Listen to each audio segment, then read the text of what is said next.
महाराष्ट्रातील अतिवृष्टीने झालेल्या नुकसानीबाबत केंद्रीय गृहमंत्री अमित शहांना निवेदन। मुख्यमंत्री देवेंद्र फडणवीस यांची माहिती। 50 लाख हेक्टरहून अधिक शेतीचं नुकसान, एनडीआरएफकडून भरीव मदतीची मागणी। महाराष्ट्रातल्या शेतकऱ्यांची शहांना काळजी नाही, अमित शहा आपल्या मुलाच्या कामासाठी आले असतील। शिंदेंच्या बोलण्यावर महाराष्ट्र चालत नाही, संजय राऊतांची टीका।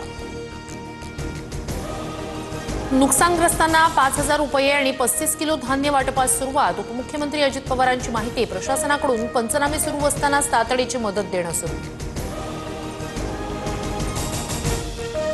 शेतकऱ्यांच्या कर्जमाफीसाठी मी स्वतः रस्त्यावर उतरेन। नुकसानग्रस्त पाहणीवेळी उद्धव ठाकरेंची घोषणा।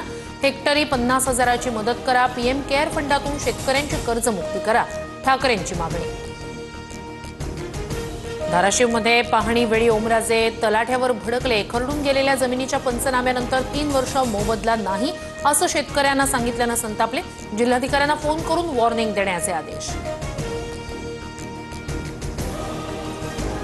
धाराशिव जिल्ह्यात 2 दिवस थांबलेल्या पावसाला पुन्हा सुरुवात। अतिवृष्टी झालेल्या भागाला पुन्हा बसणार फटका।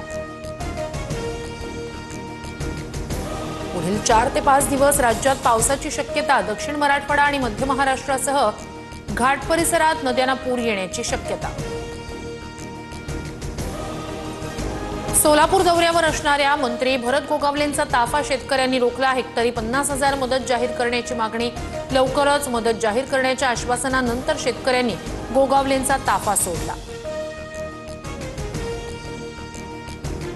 पंतप्रधान मोदींच्या हस्ते आज बिहारमध्ये मुख्यमंत्री महिला रोजगार योजनेचा शुभारंभ। 75 लाख महिलांच्या खात्यात प्रत्येकी 10,000 जमा करणार। राहुल गांधी यांच्यापेक्षाही पुढचं वर्जन माझ्याकडे। येणाऱ्या काळात परमाणु बॉम्ब फुटणार। मताची चोरी कशी होते त्याचा लाईव्ह पुरावा देणार। मत चोरी संदर्भात जानकरांचं वक्तव्य।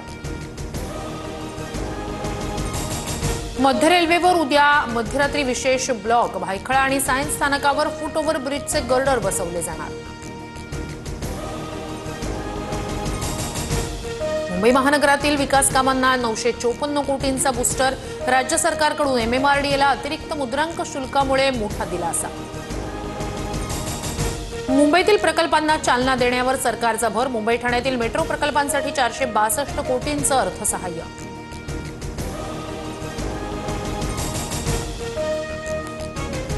गायक जुबिन गर्गचा मॅनेजर सिद्धार्थ शर्माच्या गुवाहाटीतील घरी एसआयटीचा छापा।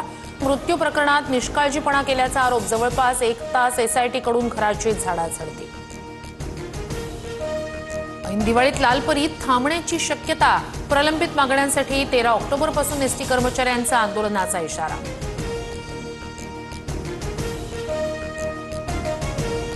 पुण्यातील कोथरूड गोळीबार प्रकरणी पुणे पोलिसांकडून थेट टोळी प्रमुखावर कारवाई। गुंड निलेश घायवळवर मोक्का अंतर्गत गुन्हा दाखल। घायवळ टोळीतील सदस्यांनी कोथरूडमध्ये एकावर केला होता गोळीबार। आशिया चषकाच्या फायनलमध्ये भारत पाकिस्तान भिडणार। बांगलादेशला 11 धावांनी हरवत पाकची फायनलमध्ये एंट्री। रविवारी 28 तारखेला भारत पाक महामुकाबला होणार।